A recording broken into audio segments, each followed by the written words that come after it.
Welcome back to News here on Arise News. Now, when Nigerians turn out again this weekend to vote in the governorship and State House of Assembly's election, Ogun State Governor Dapo Abiodun will be on the ballot seeking a second term in office.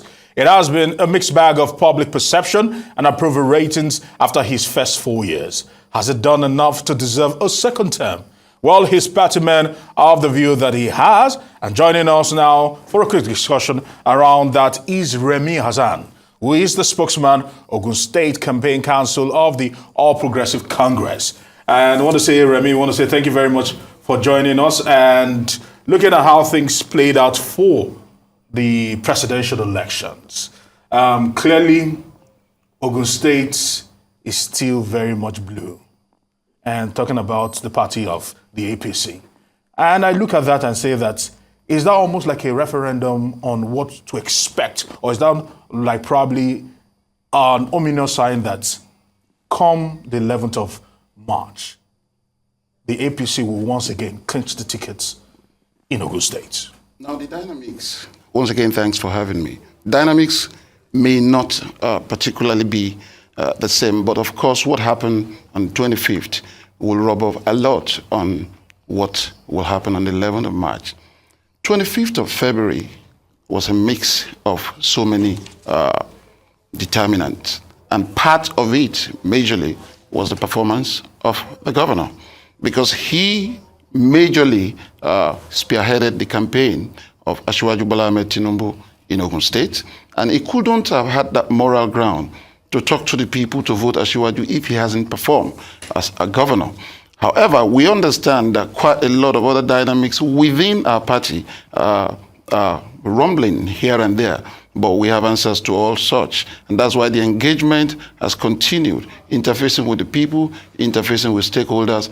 And we have a belief that rather than go to sleep and say 25th of March or February rather will determine what will happen on the 11th of March, we don't want complacency to be the reason why we fail. And that's why until it is over, we're not going to say it is over. In terms of specifics, why should the incumbent get a second chance? And do you see major contenders from Labour or the PDP in Ogun State? Unfortunately, for the second leg of your question, we don't have too much of a contender or contenders. What we have more is an assembly of conspirators who only contrive to turn out sentiment in the name of issues.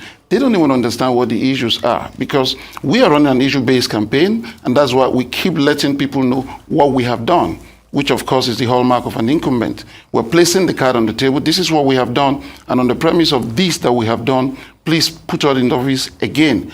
However, they are coming up with sentiment that are not issues. What are issues in the campaign? First, because it stands on a tripod.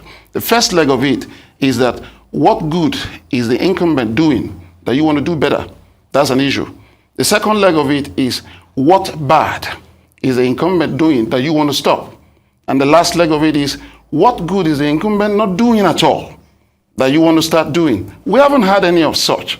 We just keep hearing sentimental, contrived conspiracies. Yesterday, one of the parties had a campaign somewhere, and I heard someone behind the microphone say, the road that that's our government, is almost completing, is their road. And I wonder, on what premise is it your road? Is it because your father's name is written on the CFO that is issued for that road, or what? Or is it because you just conceived it in your heart that you want to do, and you're not able to do it, or because you even started it and not finish it? But because we don't want the people to be taken for granted, because if they hear one side and don't hear us, they might tend to believe that the lies that they are hearing is the truth. And that's why every avenue for us to get the public engaged, we don't hesitate.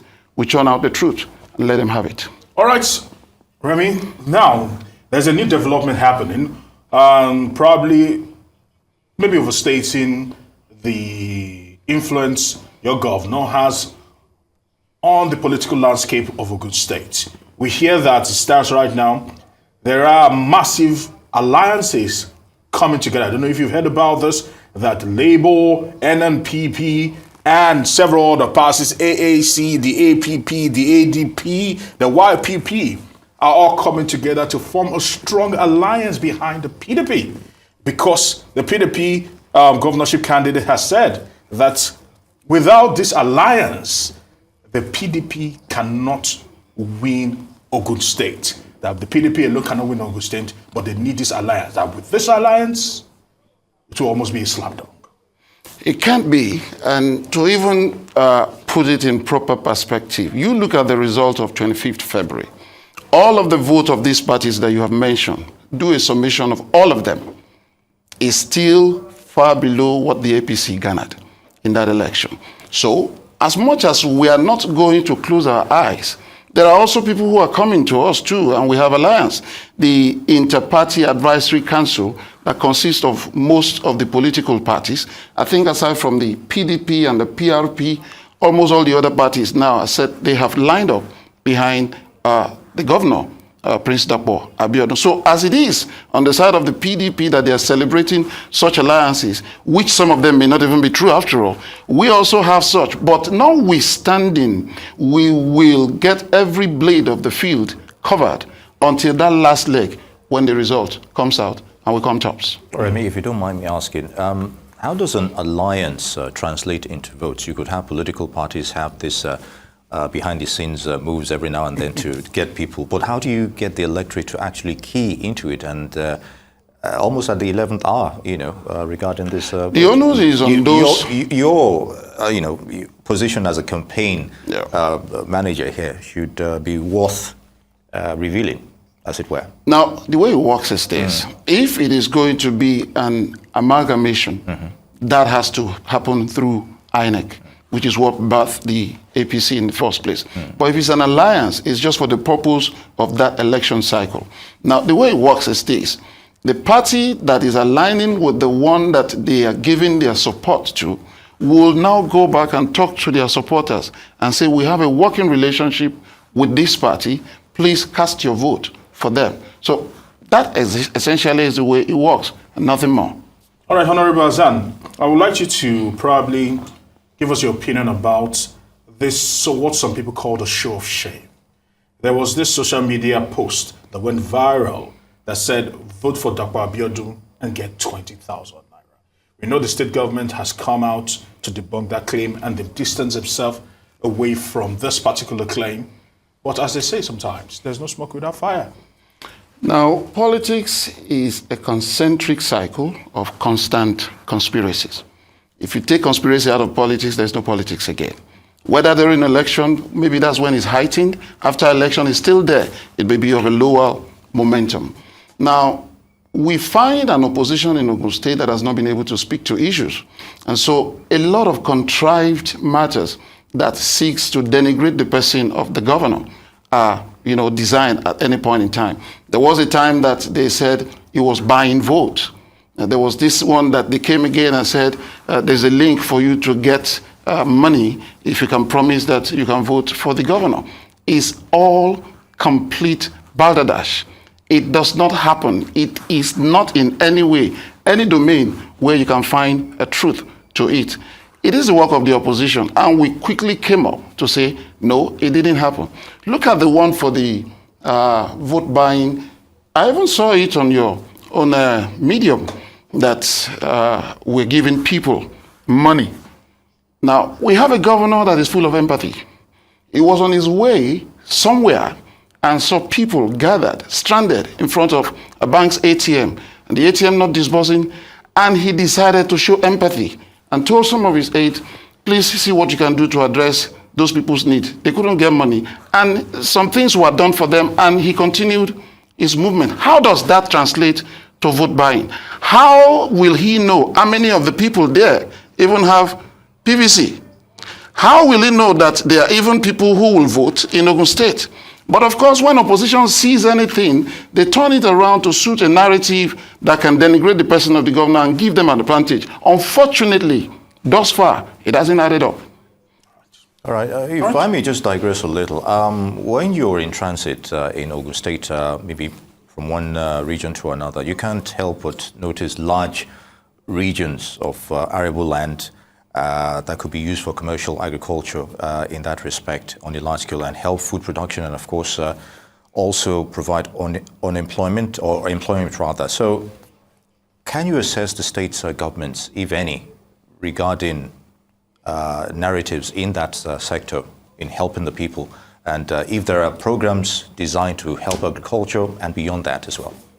Our agricultural policy is not just one of our major fulcrum for signature project. It is by far our major selling point as an administration. We have about 16,000 square kilometers of arable land. And like you rightly mentioned, we are deploying all this land into use to cultivate so many cash and food crops that add value not just to us in food security, but also to the gross national product and gross domestic product. Now, around our agricultural policy, you have the success recorded in the Central Bank of Nigeria. What is this program called now? Which of them? The Anchor Borrowers Program. We were judged to be one of the best in that program because not only did we succeed, almost all the borrowers were able to refund what they borrowed. And aside from that, on 3 occasions, the governor received a national award for being the best governor in agriculture. Aside from that, we got international recognition from the African Development Bank by them deciding to site around Ogun State the special agro-processing zone around the agro-cargo airport. Now you can understand why the agri program in Ogun State is a very big deal. And just a few days ago, we had a test flight on that airport to let you know that no be shere shere. All right, I want to say thank you very much for your time. And thanks for showing up on Newsday.